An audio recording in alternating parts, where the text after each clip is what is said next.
Arnab Mitra, our colleague from the education desk here. Arnab, COVID-19, that had a major impact, and that still has a major impact on board examinations, on competitive examinations, and now a new policy. And Advocate Sai is not wrong when she says that, at least take into account the will of all the students, understand what they're going through, do they even need it or not. Does the COVID-19 angle and factor play out here as well? Does it affect the policy making? Actually, I don't agree what ma'am has said, because if now the CBSE, our school pattern, about the paper pattern, is totally focused on the competitive exams or the entrance exams. Is it so? Yeah.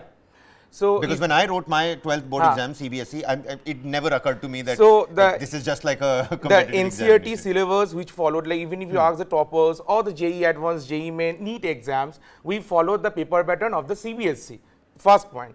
The second is we have lots of international boards here. So if you compare it with the international boards, they have this kind of semester system. I don't feel there is a pressure, because this systematic way of study, and you should follow the international pattern of the exam so that we can prosper. It's not that going to the rigid pattern of the 1 year system and followed it throughout the years. I don't think so. And the COVID-19 has no impact, because COVID-19 is different thing, but CBSE, the NCA, what they did, they followed the international pattern of exams and also reduce the pressure for the students. That's my take. So according to you, think this is a step in the right direction and it's a welcome step? Yeah, yes. All right, there's no two ways about it. No. Well, Kabir, we also have with us Sayogita Sharma, who's director of Manav Rachna International School, who in fact joins us as well. Sayogita Sharma, how do you in fact see this twice a year board exams, and later we'll in fact go to the rest of the changes that have been proposed, because I think it's an additional factor that has been added when it comes to exams. For students, especially those in 12th standard, it is an additional burden, while some of my colleagues say that it is not that case, and some of the opinion that more than the board exams have lost their charm. It is mostly the preparations for the entrance exams that has in fact overtaken board exams as such. So what is your opinion on this? See, what you're saying is absolutely right, but at the same time, we need to understand that what are exams for and what are assessments for. So we are not talking about charm here. We are looking at exams, assessment of the students who are learning in schools. And I feel that this particular holding exams twice a year is a welcome change from my side. That's what I think, because it takes a lot of pressure away from children, and it would also take away the rote learning system that we had in schools. Because one exam, annual exam, would bring in a lot of rote learning for children, because children would, kind of sit a month in advance, memorize the fact and prepare themselves for examination. But since the board is also shifting from content memorization, rote learning, towards competency building, towards concept clarity of things, and testing children also on the higher order of learning, which is application, which is analyzing, which is also finding more sense out of what they're being assessed for and what are they being prepared for through the examination system of schools. So I think when it happens twice a year, when it takes away the pressure, the students will engage better, learn deeper, and maybe after 1 year, maybe once when they sit annually, something can go wrong in a certain on a certain particular day, and maybe the child doesn't do well, and that reflects on the entire year of that child's performance. But if he's getting it twice and he knows this is better can be taken, so that means we are letting children know certain things. We are letting them take control also and some ownership of their learning as well. That how are they preparing? When do they feel that they need to prepare? How much they need to prepare, and how deep they need to prepare? And the children of 12th, I think 11th and 12th are sense enough to understand what they're looking forward in the future years for themselves, and they prepare themselves. For example, it's a valid argument that when the competitive exams come in, so the syllabus and the things that are tested, that children need to be prepared for that. And I think we are today targeting children who are well aware of things, are informed about all these things, so that they can make their own roadmap study instead of just a very fixed regime where they are made to do what has been decided for them to do. So I think it's a good move for letting it to the children also to think about themselves, to prepare their own selves, and also to take charge of their learning. So giving it twice, I think, will take a lot of pressure off the children, which is not called for. but it will not take sense of responsibility from the students' side. That is what I think. It will make them more responsible towards their preparation and towards their learning. Well, interesting Thank enough you. point. Interesting enough point that was being made. Let me get in Mr. Arora into the discussion. Mr. Arora, you heard the points that have been made completely right now, and you've seen how things are when it comes to how people view it. But for me, the larger question is that I think I go with Anubhav Srivastava on this, that the board exams are becoming completely irrelevant to a large extent. I mean, the focus is on these coaching centers, and I, for example, have seen hundreds of students studying more for cracking the coaching centers, trying to crack the competition exams than for their board exams. They are, in fact, going beyond the syllabus of the board, and they're trying to, in fact, learn things that are completely beyond them in their capacity also at the same time. So the pressure has always been on cracking competitive exams after 12th rather than on the board exams. So how do you how do you think this could balance, because board exam is completely becoming irrelevant in the larger context? That's true. Both the points has to be taken considerably, because as I said that we are living in the distractions, so twice board exams will be good for students. But as if you see CUET also lost the importance for the board exams, because even in Delhi University now, more than board exam, your CUT matters. And if you clear the entrance, you get the admission in university colleges. So when the policy is being framed, we really need to put equal importance of the board result. Then only students will actually consider this as a value addition, not as a burden on themselves. And when they live, they get so much distraction, so many extra courses are there, so many Zoom classes are there. So it's very, very difficult for them to memorize it. And as Manav Rachna director said, that the CBSE also moving from the content creation or the memory to moving to concept clarity and understanding. So the moment students are able to realize that this is an addition value, not as a burden on them, because it will give them clarity, it will set the foundation for them, and it will give them the real good result. Even in their competitive exam, they will take the boards really, really seriously. All right, at the same time, Varghese, just to, digress a little, all the people that are watching the stream right now, if there are any students out there, we've got members of the IWPA, we've got educators here, we've got Director of Manav Rachna sitting right here. If there's any question that does come to your mind, do throw that up, onto the chat down below. Get down in the comment sections in general, and we'll take those questions to the experts sitting with us.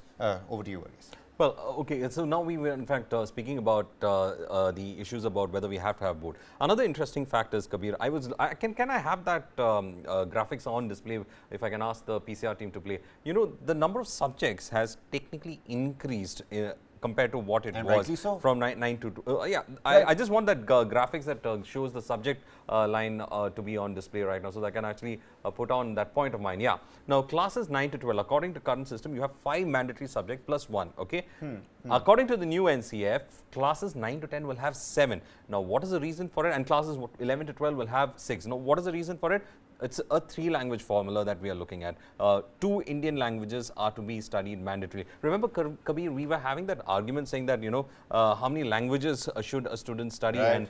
From 9 to 10, probably having 3 languages to study, how it tends to affect the student as well. That day itself, when we were talking about Kannada, Hindi being pasted over in a Bengaluru metro, and we started sparring over Kannada versus Hindi and why we should learn everything, and then you started speaking in Kannada and I couldn't understand anything.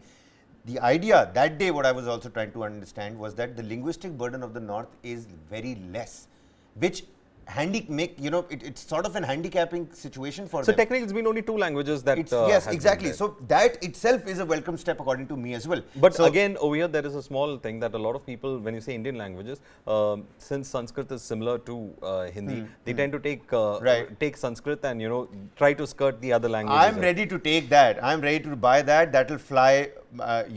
Absolutely fine with me. Because the idea is to learn something other than English. That's the idea. Of course, I'd love for myself to learn something in Tamil or maybe Kannada, maybe understand Odia as well. But I understand, which is again what my point is, that the linguistic burden is so, it's diminishing by the day in the North, is because we don't put that kind of pressure on our children and our students. Let's all the students 3-4 They have languages, their own they have languages, then they're learning English, Hindi, there are several other mother also. tongues also. So, Yeah. Exactly Let's what I was get saying. Anubha Srivasan into this. When you come to 10th standard, if you look at 3 languages being studied by a student, how do you in fact see that aspect of the change that has been brought in NSAFE? Of course, the larger idea is to introduce different sections of the languages, Indian languages to students. But again, I was saying that there is also a compromise that has been held in this. People who take Hindi would like to take Sanskrit because it's easier language-wise, the script-wise, and it's easier to overcome. But both of us were having a debate 2-3 days back about saying that why not one southern language to be studied. But again, as Kabir was saying, there is a difference among the students. North and south, the ball there rolling. is a thing. Yeah, at least let the ball roll. How do you in fact see this language change? See, as far as the language, compulsory language is concerned, for 10th board actually, a lot of debate is happening now in several states. Even in Karnataka High Court, parents have moved a petition to scrap this policy, to not force regional language, because many parents are in transferable job. Some parents are shifting from north to south. Some are shifting from south to west. So those who are in transferable job, they are finding it very difficult for their children.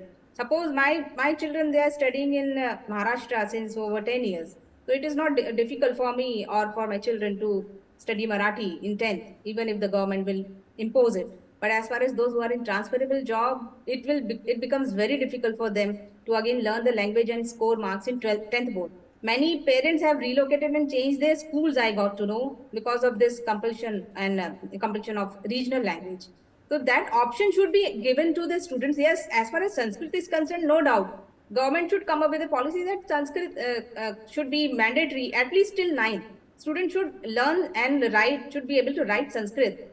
Even we have studied Sanskrit and it's a very good language and very scoring subject also. But as far as other regional languages are concerned, maybe a Marathi the people whose mother tongue is Marathi, they will be comfortable with Marathi language. Those who are having Kannada will be comfortable, but non-Marathi or non-Kannada people, or maybe some other state non-regional language people will not be comfortable. So that has to be taken into consideration, which was not done. So students have, even parents and some schools have moved to Karnataka High Court, and the matter is now pending. So let's see what happens in that. They have given a notice. They have some notice to the government to come up with some solution. All right. Let me in fact get Sanjay Sharma also into this. Sanjita, how do you see the languages aspect of it? Trying to have 2 Indian languages to be taught to a student.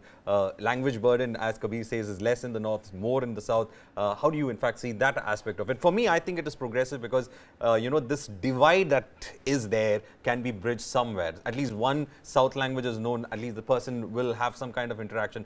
Because our country is rich with languages at the end of the day. But again, there are people who argue that it is a burden on the student. Some say it is for national integration. But for me, I think it is a good policy for national integration. But as an educationist and a person who is associated with the school, how do you in fact see it?